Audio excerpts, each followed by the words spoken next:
नमस्कार दोस्तों, मैं अंकुर उपाध्याय स्वागत करता हूं आप सभी का आपके अपने YouTube channel share market analysis में। दोस्तों, सबसे पहले मैं आपको बता दूं, GQG फंड, ये GQG फंड पार्टनर जो हैं राजीव जैन जी जो हैं, ये रिचेस्ट पर्सन 100 रिचेस्ट पर्सन की लिस्ट में आ चुका है इनका नाम। और ये सारी चीजें डिस्कस करने नहीं आया मैं 100 रिचेस्ट पर्सन या फिर कुछ और। मैं यहाँ पे आपको बताना चाहता हूँ पहले GQG फंड क्या है और उसके बाद खबर क्या है। देखिए, GQG फंड को ना आप ना मैं तो आप जानते हो तो पता नहीं, लेकिन मैं नहीं जानता था भैया। मैंने तो जाना जब इन्होंने अदानी ग्रुप में खरीदारी करी और वो एक लाइमलाइट में खबर बनी। 14,000 करोड़ की buying Adani enterprises transmission green, ये बाइंग करी थी इन्होंने। और उसके बाद मैं इन्हें पहचानना शुरू हुआ। टोटल 8 कंपनियों में भारत की इनका निवेश था, इन सारी कंपनियों को मिला के। उनमें से एक HDFC बैंक और सिप्ला भी थे। मैंने आप सभी के साथ डिस्कशन करा था इसके बारे में भी। अब दोबारा से लाइमलाइट में आ रहे हैं। अब इन्होंने ऐसा क्या कर दिया कि लाइमलाइट में आ रहे हैं, उसको समझ लीजिए। पहले तो मैं आपको बता दूं, GQG फंड जो है उन्होंने यहां फ्रेश जो खरीदारी करी है वो पतंजलि के स्टॉक में कहीं ना कहीं ये खरीदारी करते हुए दिखे। Adani investor GQG fund others acquire 5.96% stake in Patanjali food via OFS, offer for sale. जो अभी रिसेंटली पतंजलि ने 7% का लाए थे, उसमें GQG फंड ने भी खरीदारी करी है और बाकियों ने भी खरीदारी करी है, जो FPI की बात की जाए तो। अब यहाँ पे ये बड़ा नाम आता हुआ सामने दिख रहा है। GQG फंड अपने आप में काफी फेमस हो गए जब से उन्होंने अदानी एंटरप्राइजेस ट्रांसमिशन ग्रीन में खरीदारी करी, पोर्ट्स में भी खरीदारी करी। साथ ही साथ ये भी कहा कि हम एडिशनल और खरीदेंगे, और एडिशनल खरीदा भी। रिसेंट अपडेट आई थी कि उन्होंने और स्टेक बढ़ा दिया अदानी ग्रुप में। और अब यहाँ पतंजलि का नाम भी सामने आ रहा है। इससे कॉन्फिडेंस बूस्ट होगा इन्वेस्टर्स का पतंजलि के, डेफिनेटली बूस्ट करेगा। देखिए, ये स्टॉक बहुत क्वालिटी और बहुत दम है इस कंपनी में। और इस स्टॉक को अगर मैं फंडामेंटली पढ़ के देखूंगा ना, तो मेरे को लगेगा खरीद लो आप यार, और मैं भी खरीद लूं।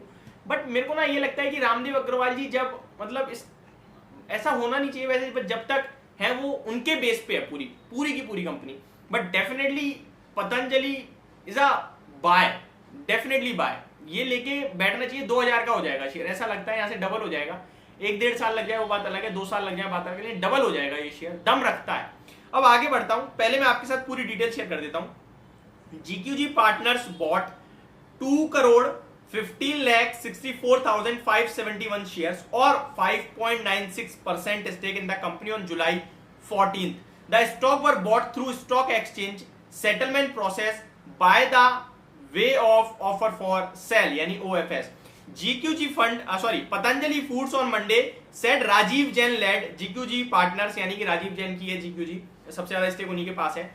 And a few other investor bought 2,15,64,571 share, percentage में होता है 5.96% stake in the company on July 14th. GQG bought the stake via GQG partner EM equity fund, a series of GQG partners series, जिसमें 46,38,604 shares उन्होंने खरीदे, और आप कह सकते हैं 1.28%। GQG partner EM equity fund ने 52,50,000 शेयर खरीदे, जिसे आप कह सकते हैं 1.45%। और GQG partner EM fund equity fund ने लगभग 2 करोड़। टोटल इस तरीके से काफी सारे नाम सामने आ रहे हैं जिन्होंने खरीदारी करी है। ये सारी अपडेट मैंने आप सभी के साथ इसीलिए शेयर करी ताकि पतंजलि के निवेशकों को और कॉन्फिडेंस आए। देखिए, कॉन्फिडेंस देने के लिए बहुत सारी चीजें हैं। एक ये भी है कि पतंजलि ने कहा था हम ग्रीन शू यानी कि 2% एडिशन और बिकवाली करेंगे अगर लोगों का अच्छा सब्सक्रिप्शन आया तो। अच्छा सब्सक्रिप्शन तो आया, लेकिन उन्होंने एडिशन नहीं बेचा। उन्होंने कहा सेबी के जो रूल्स है उसके खिलाफ, उसके चलते हमें 75% यानी 75% से नीचे स्टेक लाना है, वो हम लेके आ चुके हैं। अब और बेच के कोई फायदा नहीं है, तो उन्होंने नहीं बेचा, साफ क्लियर, और उन्होंने मना कर दिया। और इसी के दम पर स्टॉक भी आपके लिए भागता हुआ दिख रहा है। पतंजलि के स्टॉक की बात करें तो एक शानदार FMCG कंपनी है। उनके आज इंटरव्यू देख रहा था मैं जी बिजनेस पे, जहां वो कह रहे हैं कि हम इस कंपनी को बहुत बड़ी बनाना चाहते हैं ग्लोबल वाइड। हम HUL को पीछे करेंगे, वो तो क्लियर कह रहे हैं। ऐसा कौन कहता है भाई? मेरे को तो हंसी भी आई थी, बट ठीक है कि ऐसे डायरेक्ट आप नहीं कहते हो किसी के लिए। ये कहते हो हम बनना चाहते हैं, बट आप डायरेक्ट कह रहे हो HUL को भी हम पीछे करेंगे, अभी उनसे पीछे रह गए हैं, उन्हें भी पीछे कर देंगे। बट जो भी है, Patanjali is a super stock. Valuation wise पूरे FMCG में अच्छा है। 1550 के आई है, जिसके सामने 1250 पे दोबारा हाई की तरफ जा रहा है स्टॉक। होल्ड है, अगर आप लंबे समय के लिए रखना चाहते हैं तो ये स्टॉक यहां से आपको बहुत बड़ा मुनाफा बना के दे दे तो कोई बड़ी बात नहीं है। तो ये मेरी तरफ से आपके लिए एक अपडेटेड वीडियो थी। जहां पे प्रमोटर्स के पास अभी भी 74-73% का स्टेक रहेगा, जहां पे अगर आप देखें तो GQG फंड ने खरीदारी करी है, बड़े निवेशक हैं, वैल्यूएशन सस्ते हैं, एक ब्रांड है पतंजलि अपने आप में, बट एक बंदे के दम पर है। ये सब मुझे लगता है, बाकी आप पे डिपेंड करता है। Thank you so much for watching this video, have a great day guys.